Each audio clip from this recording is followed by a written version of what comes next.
Everybody, it's Anthony Brogdon, your main man, your ace boom coon. I'm your buddy.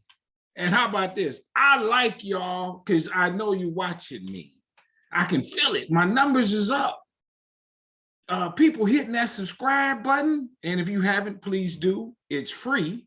Don't ask no information. It just let me know that there are more people out there that are committed to the show. Hit the like button on this video. The sister, she tight. Let me tell you, it took me months to get to her because she that busy, which is good. I got no problem with it. I beg people to come on my show. I shoot, man. I want y'all, my viewers, to hear this history from the experts, the people who know what they're talking about, like this lady. So we jamming here at Strong Inspirations.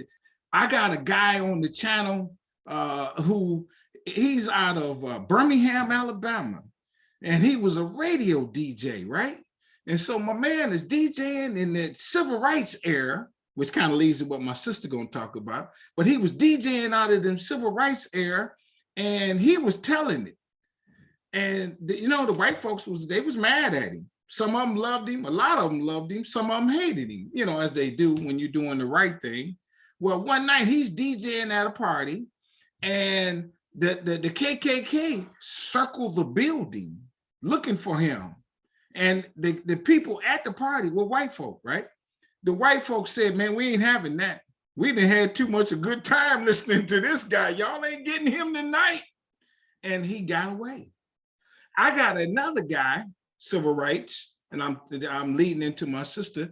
He's a bishop, right? Out of, I think, Birmingham or Montgomery. He said that, man, he been spit on, he been cursed at, he been called the N-word, he was shot at. He said, I went through all that. He said, but one night they showed up at my house at 4 o'clock in the morning with them robes and them torches. And he said, that scared me. He said, but I got on my knees and I prayed and they went away. Unbelievable. Oh man, I got some stuff for you on this channel where the people do the talking. Come on, people. Hit that subscribe button. Your sister ready, she's smiling. I gotta go. Let me do this right quick here. I'm not playing with y'all though. I'm dead serious. We're gonna keep moving. I got a guy on, and we international. I got a guy on the channel out of Johannesburg, South Africa. Look for that video. My man is a huge TV star. I don't know, he big over there. He said my show was in 40 countries in Africa. People think Africa is one country. Nah, come on now. You watch the show, get rid of that thought. It's the continent, right? And he said they was all watching my show. He said, I said, man, well, like I'm gonna do with my guests. I said, man, I gotta go a little bit on you. How you grow up? He said, I grew up in Lagos, Nigeria, in the roughest neighborhood. He said, now I got to, this is kind of funny. He said them gangs was so tough, they had fights naked. I said, naked? He said, yeah, man, because nobody wanted to have no more weapon than the weapon they had on them. He said, he seen somebody chop off a head. Oh, vicious. And he said, I lived through that. I had a lot of trauma. I got over it, through some help, what have you. And I decided to go to college. Watch that video. Oh, we're not playing. I got a video myself. It's called Business in the Black, The Rise of Black Business in America. How slaves went to college, Black millionaires in the 1800s. The movie starts and ends with this one guy in particular. At the time, he was 101 years old. And he says, y'all can't tell me nothing. I know it all. I done seen it, my friends. You gotta watch it, if nothing else, just to see him say what he got to say. Because he was in good health at the time. This is some years ago. He lived to be 103. So it's streaming on Amazon. It's called Business in the Black. And then I have written this book called Black Business Book, which got a lots of facts. Lots of facts. And I ain't gonna lie to you, I'm not no big book reader. If you can give it to me straight, with just the fact, if I want to learn more, and as I did in my book, I got the reference section, which I number the facts. You just get to the reference section, see the same number, what have you, and then you can look it up for further information. But I'm telling you, there are stuff in here. There are names in here of people like Elizabeth Keckley, like C.H. Patterson, who owned a car manufacturing company in 1905, and others, Black guys, Black ladies who made big money in the time. Slavery did not stop them. They got around the system. How about that? And it's in my book.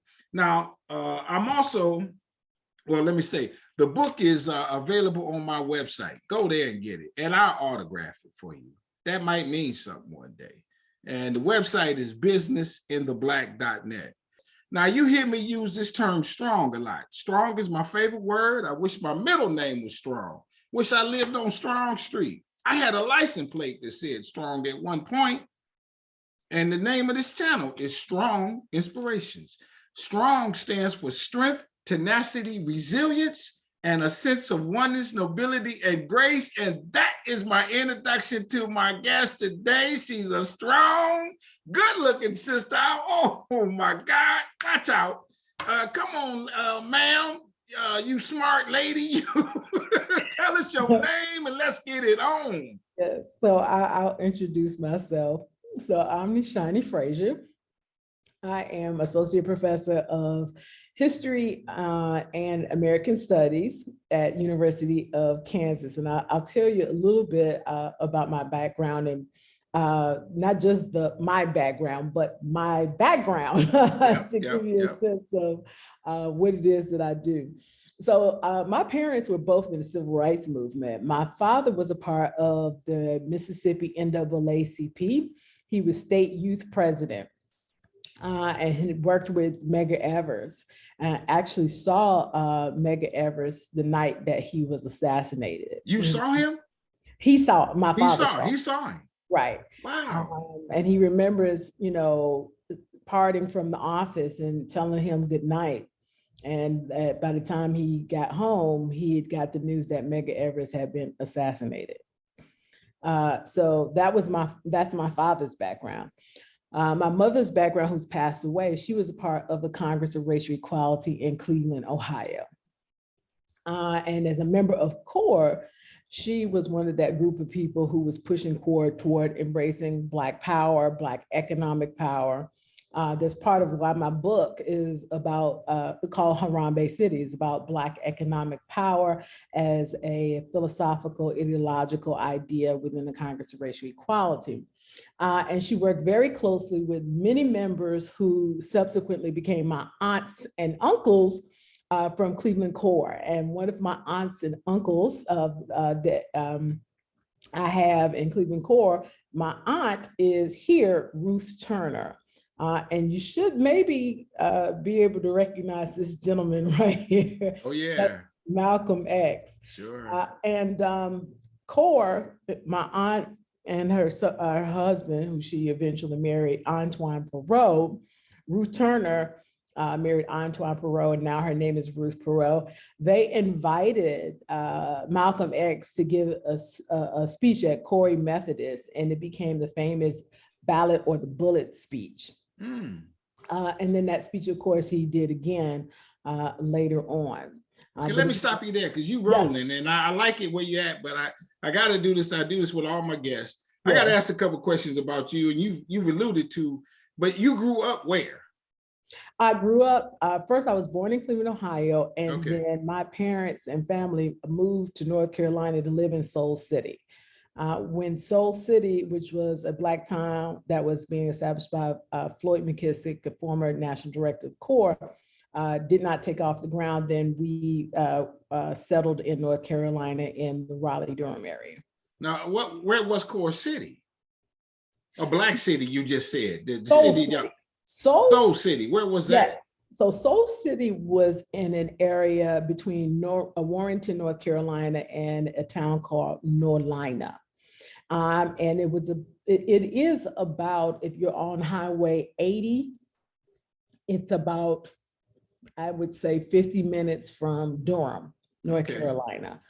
Soul City was established in the early 1970s through a lot of funding through housing urban development and with the support of Richard Nixon, which a lot of people criticized Soul City from for getting funding right from the government. But of course, the person who was in control was Richard Nixon, so that's why they get their money. But Soul City was designed to be a utopic Black community that would demonstrate the ways in which Black people could, in fact, be leaders of a city, that they could construct and do urban planning of a community, that they would have not just businesses, but cooperative economic businesses. They would have a park, houses, very focused on solar energy. So it was actually not just ahead of his time. Yeah, very much ahead of its time. But it was attacked by Jesse Helms, rapidly attacked by Jesse Helms, who is a very well-known racist and segregationist in North Carolina. How many people did they expect at maximum that could live in Soul City? So they had already started to gather, it was in the sort of tens, right? About 40 people who had started to move. And the number increased. They had, for example, a health cooperative center. So people could get health care. So then hundreds of people started to live there, but it was never a large number of people. And part of the issue is, even as I'm saying hundreds, this is not hundreds at one time. This is people who are coming in and out. I got you. Out of the city. But they are able to establish homes. They are able to establish a park and a healthcare facility. Okay, let me ask you this: for you personally, you're how old, and are you growing up under this? It's giving you a sense of pride, I suspect, that kind of thing. But are you also a little bit are you nervous at some point, like all this is going on, and then you hear what can happen to these kind of revolutionaries, these activists? Does that do something for you too? Yeah.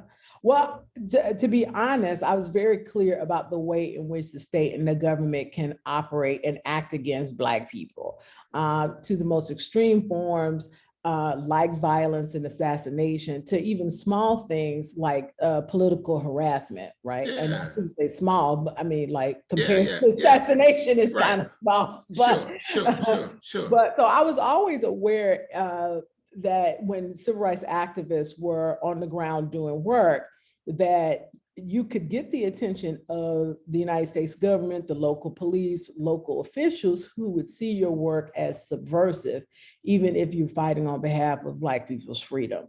And that was not unusual, has never been unusual. Yeah, sure. And so it was not new to me. Okay, but that could have went two ways. That could have went, you went deeper in it, or you could have went the other way and said, I don't want that. Right. Because that's too much pressure. Is that correct? Yes. Oh, there's no question about it. I mean, I think we have to be ultra sensitive to understanding the kind of personal traumas that people had to face, right? Spiritual traumas and religious challenges, physical, mental health challenges to do this kind of work. It's not the kind of work where you get hundreds of dollars. You're not getting rich. I was going to say something persnickety and smart. Let's just say it's not like today's activists. Yeah. Sure. You ain't walking off with no millions of dollars. Sure. And you are going to be working class, working with the community, and the police can harass you. And realistically, that could sort of come out in all kinds of ways. Okay, let me go back just a tad bit further, because I know I'm jumping around. Excuse me for that. Where's the slavery in your family? Do you know the plantation and that kind of thing? Yes. So no, I don't. And in terms of sort of genealogy study, there are two things that are happening. On my mother's side, a lot of those folks, or at least on my my mother's side, we know that they came from Georgia. Okay. And they're Coopers. But for the Warfields, I don't know my mother's father's side. And in part, it's because of the ways in which there's a kind of break that sometimes happens in Black families when groups of people start to separate. Okay. And this happens in the Great Migration all the time. You'll have one set of family that move up to one state, and then they'll follow, but they don't necessarily stay connected. In fact, when I was really? Yeah, in fact, what's interesting is when I was in Cleveland Historical Society, I was associate curator of African American archives. And there was this wonderful newspaper article that came out about this Black woman who had created a quilt and stitched her ancestors into the quilt. And they had this huge photograph of the quilt in the newspaper. And then someone called and said, wait a minute, that's my great-grandfather, right? And she had a picture of her great-grandfather as like the other woman had. Sure. So somehow, and they called me to figure out how can this happen. I said, oh, it's Great Migration, right? And there's one set of family that comes up, another set comes up. But because they're coming at different times, there can be a break. So you can have the same ancestor, but not know the connections. And they're not necessarily coming up to the same city. Is that what you're saying too? They're not necessarily coming to the same city, but they could. That was the case in Cleveland, Ohio, and partly because most of the people who were coming into Cleveland, Ohio are Alabama populations, right? Oh, really? So yeah, those are, there's a sort of tongue-in-cheek reference to Cleveland as Alabama North. Oh, okay, right? okay. So Alabama in the north is in Cleveland, Ohio. Okay. So on that side, I don't know that history pretty well.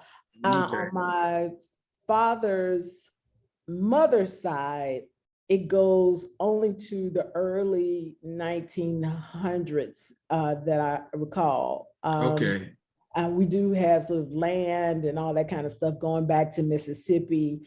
But again, when you're doing the genealogy of African-American families, right, there are multiple breaks that occur that disrupt your ability to track your family. Oh, sure. Violence is one of those things that lead people to have to leave, for example, oppressive society in the South. And so you may not have been able to track an uncle or father or some other relative. And then the second break obviously is in slavery, right? And actually I'll go back. The second break is after slavery because people have been sold in different places. That's right. That's right. You don't know who went to where. That's right. That's right. And so if you look at the history of post slavery, there's like a huge, in fact, there's a beautiful website of all the ads that were put in the Christian newspapers in search of family members. Really? Oh, yeah. So after slavery, people are walking around and the former slave owners, landowners are complaining about all of the mobility of Black people.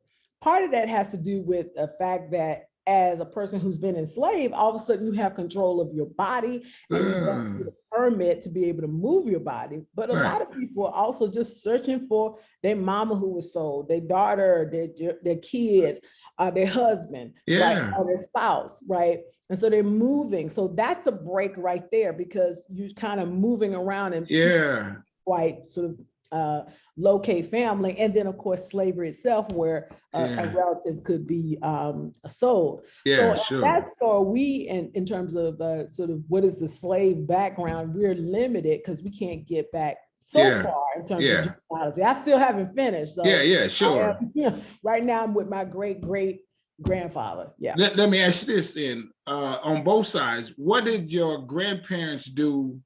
And what I'm trying to get at on your mom and dad side, what I'm trying to get, what did they do that led your mom and dad to be who they were? Yes. You follow me? Because now we're going through the, Right. Well, I will tell you that my father is more heavily influenced by his grandmother, raised by her, supported by her.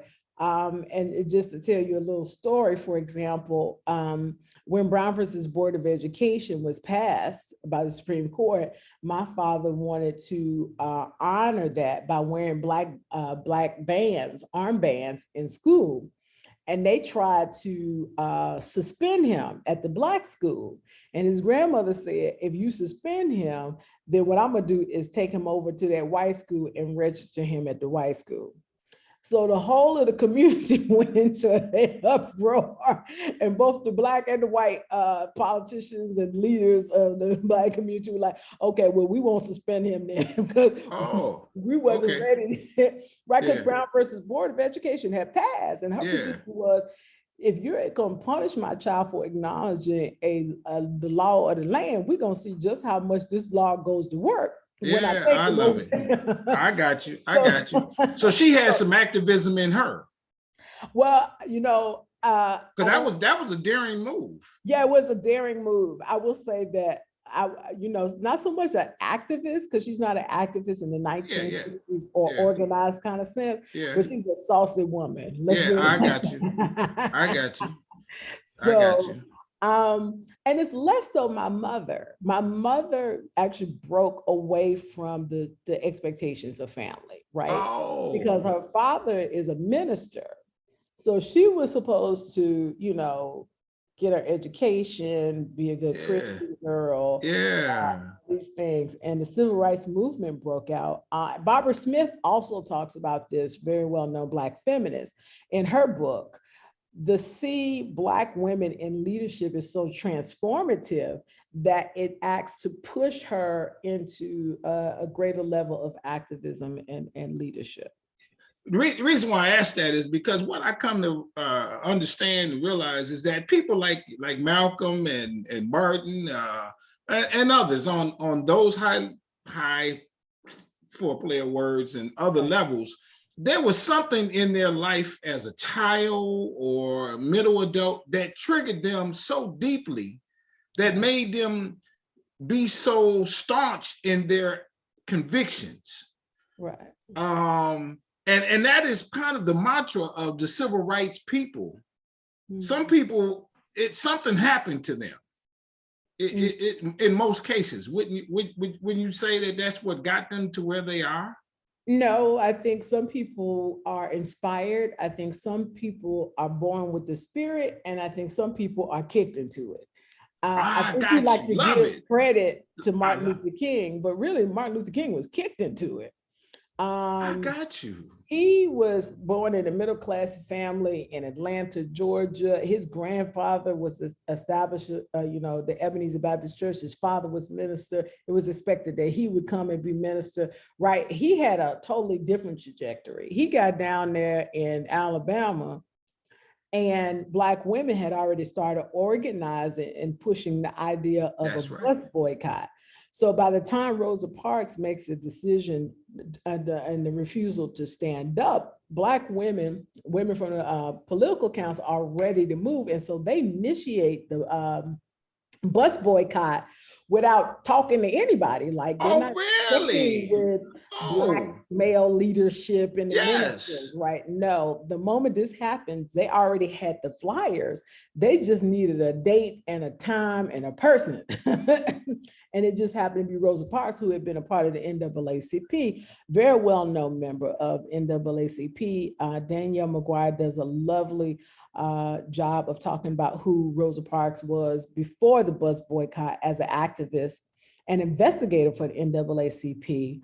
And then my other colleague, who I don't know how it is, I just went blank like this, but she talks about Rosa Parks after Montgomery bus boycott and how she becomes an activist and in some ways a Black power supporter once she goes to Detroit.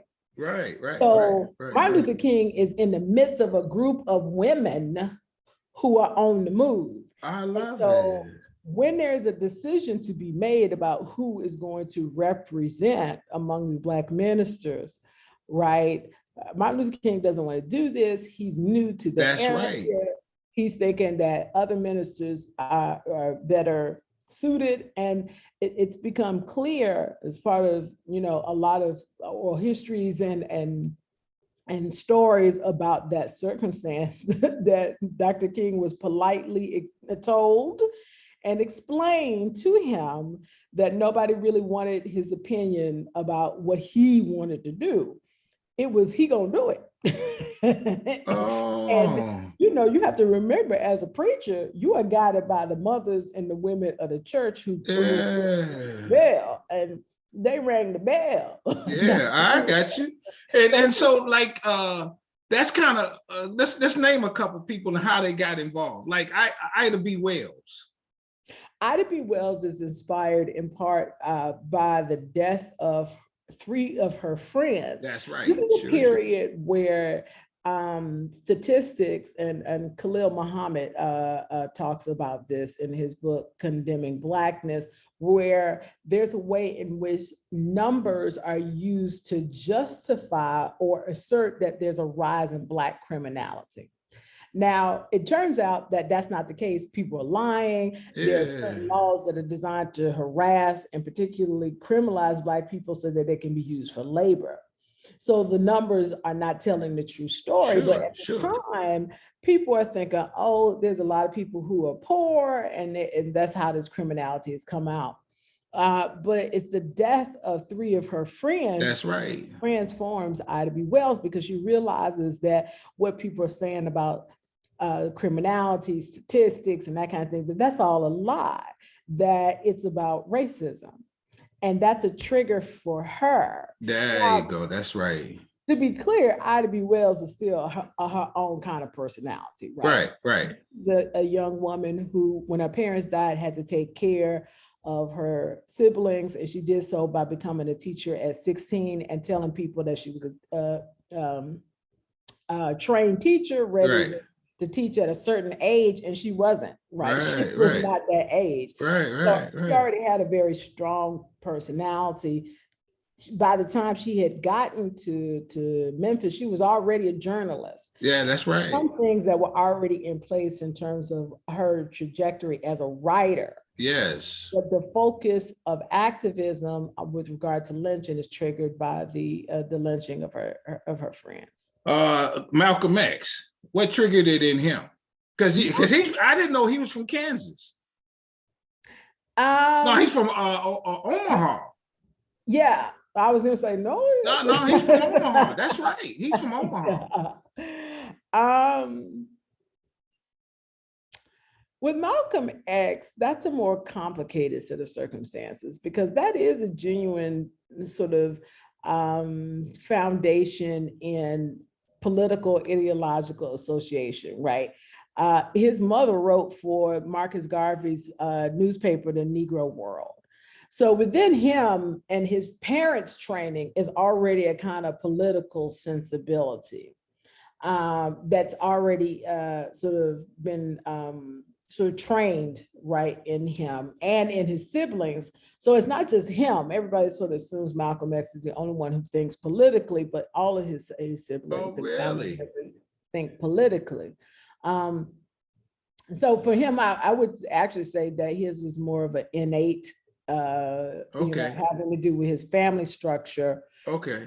Now, obviously we know he gets off the road for a little bit when he is in Michigan, and at that point that he's in Michigan, that he starts to sort of engage in criminal behavior and that kind of thing. Yeah. So prison, he comes sort of back to this idea. His siblings are the ones that first introduce him to the Nation of Islam. Yeah. And in part, the siblings are drawn into the Nation of Islam because a lot of the Nation of Islam resembles the teachings of Marcus Garvey, which again, their parents had trained them. Oh, really? Okay. And then Frederick Douglass, his was just in his upbringing of getting that education and then not being able to get the education. His is in first, he's even though that's not civil rights, what we right? No, but he's an enslaved person. Yeah, and he's a wily, very smart person, right? And so he gets a school child to read to him what the child learned in school, and that's how he initially started to learn how to read. Yeah. And then he would sneak and learn to read. Yeah. These are all the things that comes from being an orator. In this case, if you're an enslaved person, the bottom line is that your enslavement acts as your reasoning for wanting to push back against your oppression. And that's all you need is your enslavement to do that. So that's how that happens. Well, when we talk about and this is everybody, I guess some of the basis of what, as you can tell, the discussion. When we talk about civil rights, is there some year that is the civil rights period? No. Now this is interesting because I think we need to do a couple of things. Okay. There's never been a time that there has not been Black resistance. I love it. Okay. And historically speaking, I'm a historian, which means that we look at categories or what we call periods of that resistance. Right. So resistance as under slavery looks different from resistance right after slavery or during the 1920s or 1930s and that kind of thing. If you're talking about the modern day civil rights movement, that is really in contestation right now. And that is because early histories tended to create what we call a classic timeline of the civil rights movement. It begins in 1954, Brown versus Board of Education, and then it ends 1964 and 1965 with the Civil Rights Act bill and then the Voting Rights Act bill. And so that's how the sort of old framing of civil rights used to be. Then the idea of a long civil rights movement was introduced. And that was because these people are so philosophically influenced by other forces that it wasn't enough to talk about the civil rights movement as a 10-year process. So you had to go back further, right, to 1940s, moving forward. Some people argue through the 1970s. Some people have suggested even 1980s. Personally, as a historian, I see it in a sort of post-World War II period as a start of the civil rights movement. This is where you have Ella Baker, who's working for the NAACP. Oh, let me start. What year is that? What year are you saying that might be? Post-World War II is, when we say post-World War II, we're talking about 1942. Okay, right? okay, and okay. Moving forward. Okay. And most of that has to do with, it has to do with the formation of some organizations, which is it is actually sort of right before World War II, 1942. So I shouldn't say just post, but let's say World War II period. 1942, you have the creation of the Congress of Racial Equality. It's an organization that is embracing Gandhi's belief of nonviolent civil disobedience. People just assume it's nonviolence. It's not nonviolence. It's civil disobedience non-violently. That means that you are operating against laws that you believe to be unjust. All right. All right. Going through, you have not only the establishment of the Congress of Racial Equality, you also have the activism of people like Ella Baker, who is a part of the NAACP and establishing branches of the NAACP in the South, which at the time was illegal. So these branches are very pivotal to the civil rights movement because they form a foundation of support and resource when students get involved in the civil rights movement in the 1960s. So there's a core of people in operation that help the students, and they're there because of the work of Ella Baker and her working with the NAACP to craft these branches. So there are a number of things that are happening that are really sort of foundational to the development and the ability of the civil rights movement to sustain itself.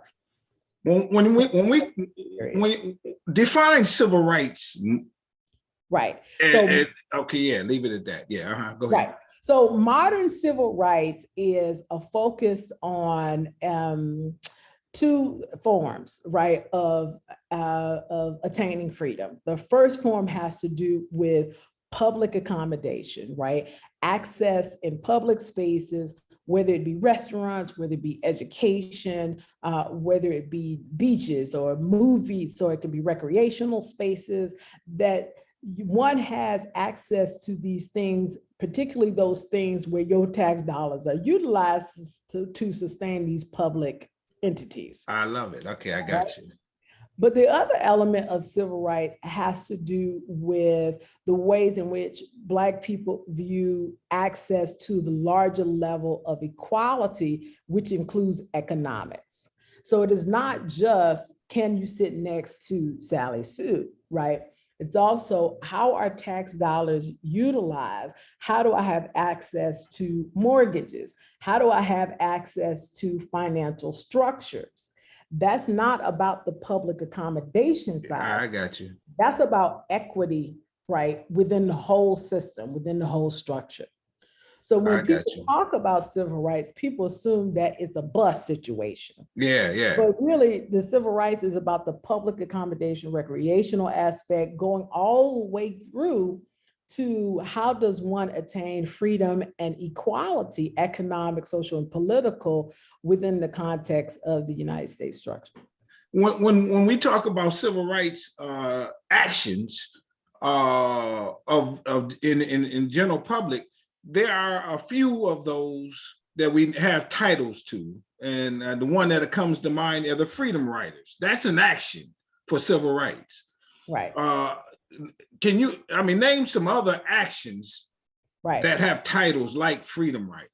Well, what I'm going to do is distinguish between what is called nonviolent direct actions, and that's civil disobedience, and then actions that are around or centered on community organization. Okay.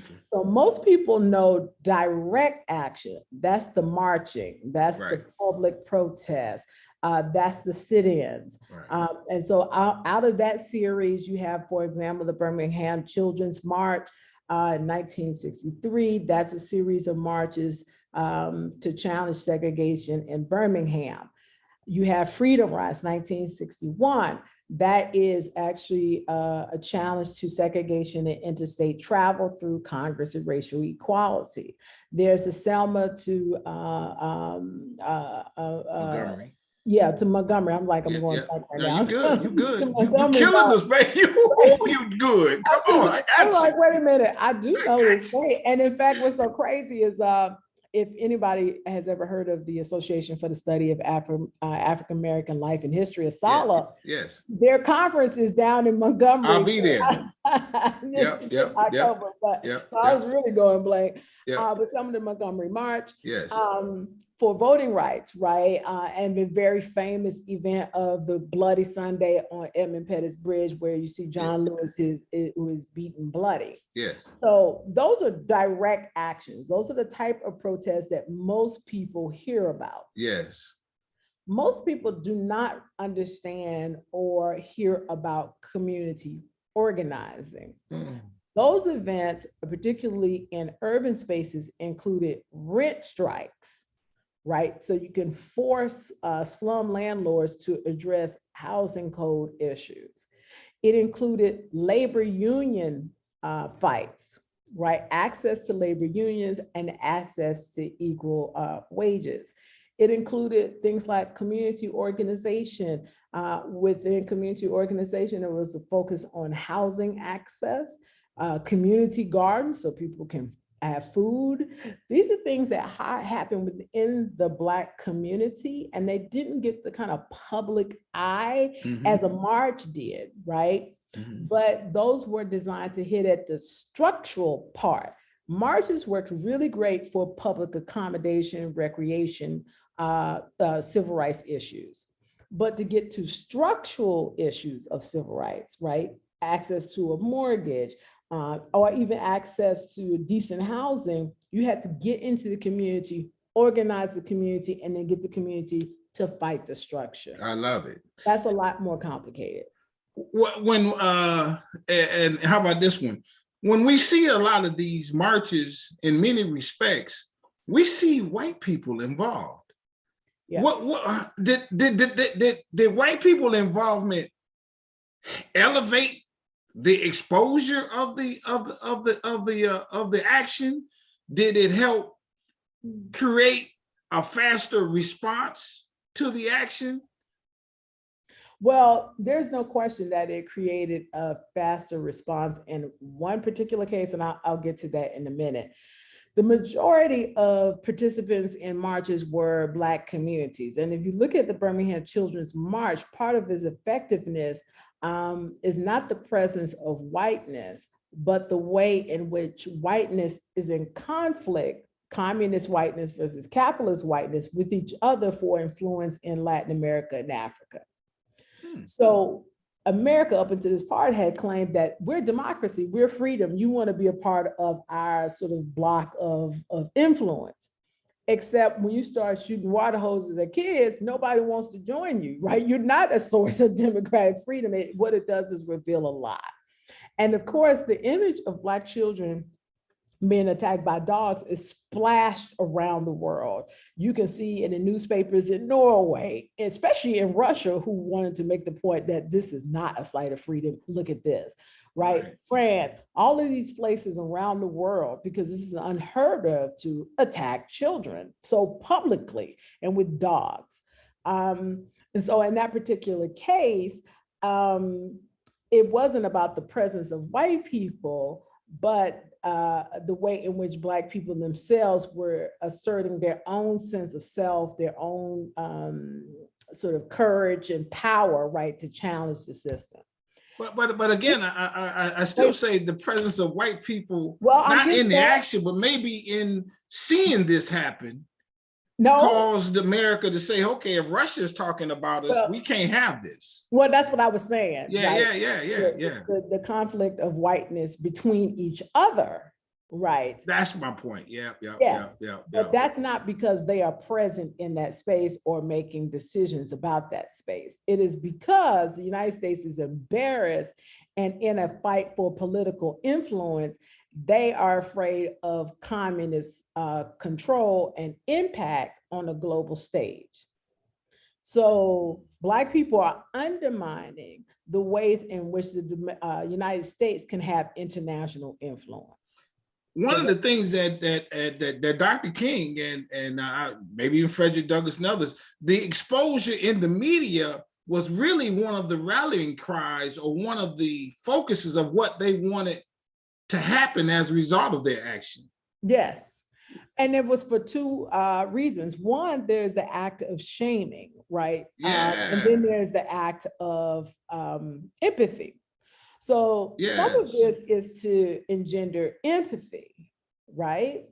But part of what sort of leads to the emergence of Black power is that it becomes clear that empathy is limited within the white community.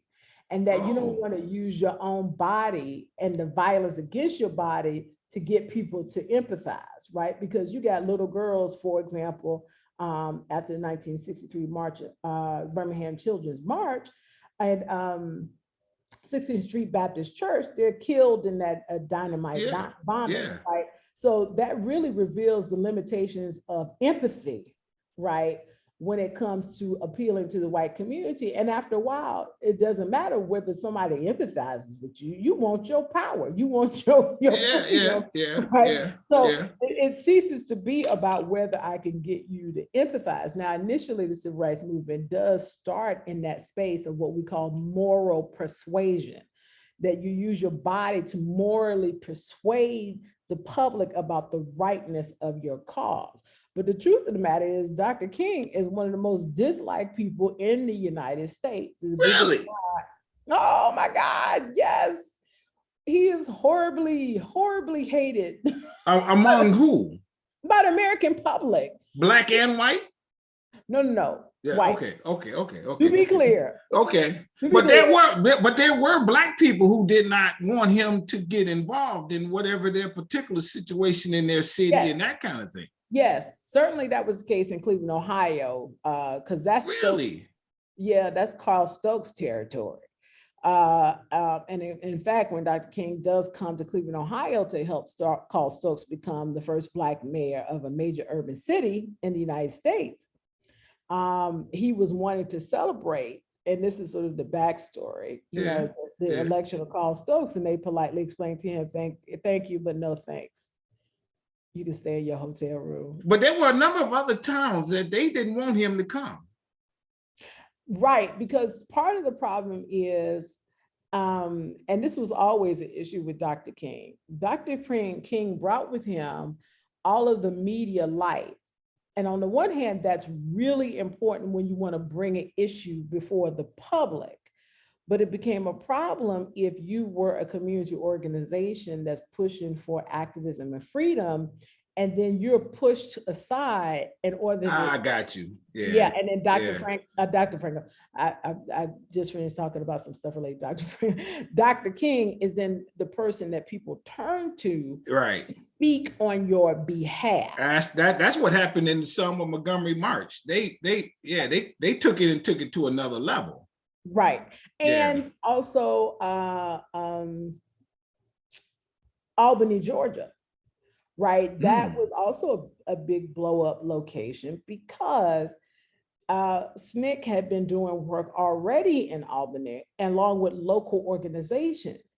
So on the one hand, it's important to bring in Dr. King because he brings in that national focus. And on the other hand, people then assume that he is the leader of the movement. Yes. And that's not the case. I got you. So this is where conflict then was sometimes emerge between I got you. I understand civil rights organizations. You just alluded that as we kind of come, some close for whatever reason. I mentioned some of those organizations that people might not know of, like you just did, SNCC and CORE, and even Black Panthers. Let's just give a little synopsis on that, because all those were civil rights type scenario, right? Okay. Well, it depends. Yeah, it depends on how you construct it. Right. So we have what's called the Big Four. The Big Four of the civil rights movement is Student Nonviolent Coordinating Committee, Congress of Racial Equality, Southern Christian Leadership Conference, and then the NAACP, National Association for the Advancement of Colored People. The Big Four are the major leaders, and they have the major events of the civil rights movement. You also have the National Council of Negro Women. They're participating. Urban League, they're participating, but they tend to be on the sort of back end of activism. Okay. So those are the key organizations of the civil rights movement. Then you have some local organizations. A good example of local organizations is the Delta Ministry,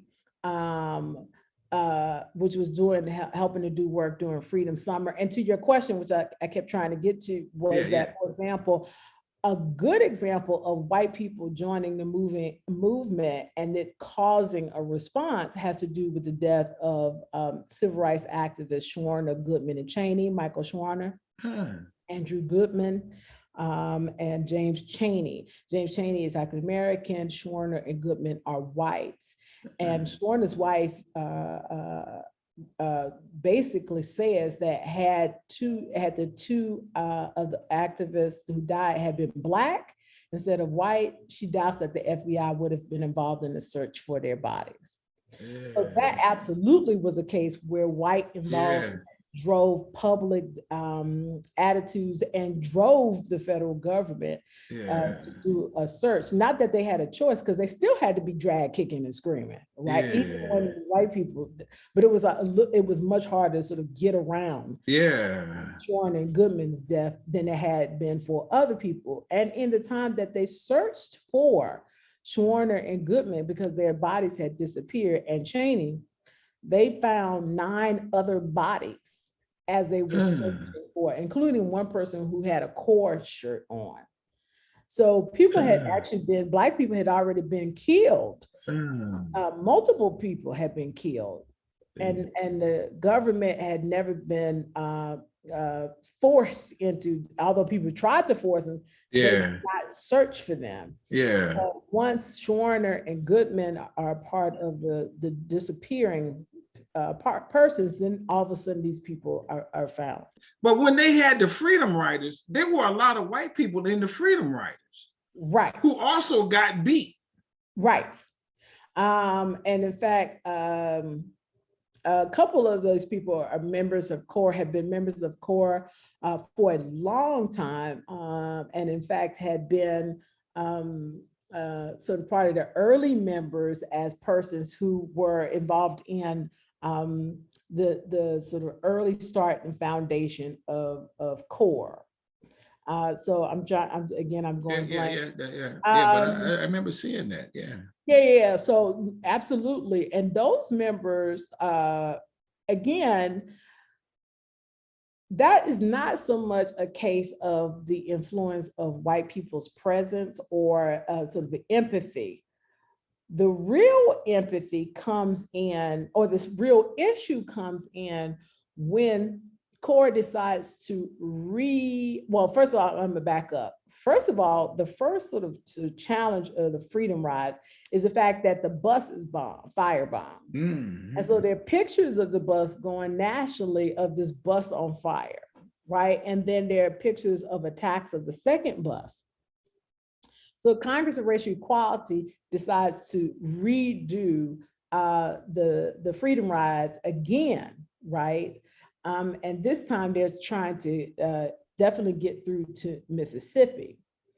So they arrive in Alabama and they're in a church, right? Before the day before they start the Freedom Rides again. And in this church are people like Martin Luther King, major members of the Nashville movement who become a part of a Student Nonviolent Coordinating Committee, all kinds of folks who are going to be a part of the Freedom Rides. And there's a conflict that emerges because white nationalists surround the church and are about to burn the church and burn the people alive in the church. And so a lot of people just thought, okay, in fact, there's this moment where Dr. King says, I think the only way we're going to get these people away from us, away from the church, is for the Black ministers to come out.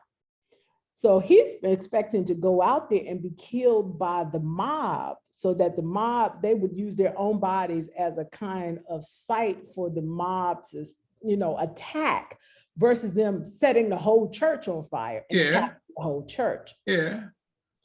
And the conflict reaches such urgency that Bobby Kennedy has to step in part because he had sent people from the Department of Justice who to monitor the situation. And then those folks who were white people called and were like, we cannot help this. This is out of control. So at that point, Bobby Kennedy is forced into dealing with the fact that there has got to be some sort of National Guard and some sort of police protection away from this white nationalist mob. So that's another example where it's not so much the presence or empathy of whiteness, so much as these things have now come to a head, right? And they are forced to make decisions that they have been trying to avoid. Because the other thing is that they were also attacking representatives of the federal government. The white nationalist mob did not care that you were, coming up from, Attorney General office. Oh, okay. Bobby Kennedy. They were attacking them too. I got you. It was so completely out of control that they had to step in. So there are absolutely cases where these sort of the presence of white people can absolutely push action into place. And then sometimes it makes not a hill of beans at all. And then sometimes it's about taking it to a sort of higher political level, right, of international conversation and conflict, which of course the Black community is very much aware of, and they're pushing, and they're, how you push on the sensitive part, the cause shame, right? And that's what they're doing. They know about these dynamics. I love it. When as we come to a close, you've written a book. Yes. You got it with you? I don't have it. Oh, I want you to show the book. What's the name of the book and so on and so forth. Let's plug. Yes, my book is called Harambe City, the Congress of Racial Equality in Cleveland, Ohio. Okay. The rise of Black power populism. And my book is about Cleveland CORE and how its members rise up to the national office and push the organization toward Black nationalism, Black power, and Black economic development. Lastly, were you ever afraid for your father? Well, I Your was not mother? alive when they were doing this. I'm not that old. Okay. I got you. Okay, but But okay. to tell you the truth, my father has told me stories, and it's very clear it is by the grace of God that I exist at all. Oh my Because of God. his experiences in Mississippi, one of which Yeah. included being arrested and beaten into jail for 3 days. At the point that he disappeared, people thought that he was never going to be found again. And Medgar Evers, found him in the jail. I So, love it. When you talk about these things, and I'm gonna let this be last. What do you want people to get out of this? You know what I mean? What's your end game? right. Not just to know the history, but how about, and this is, I guess, how does me hearing this make me better?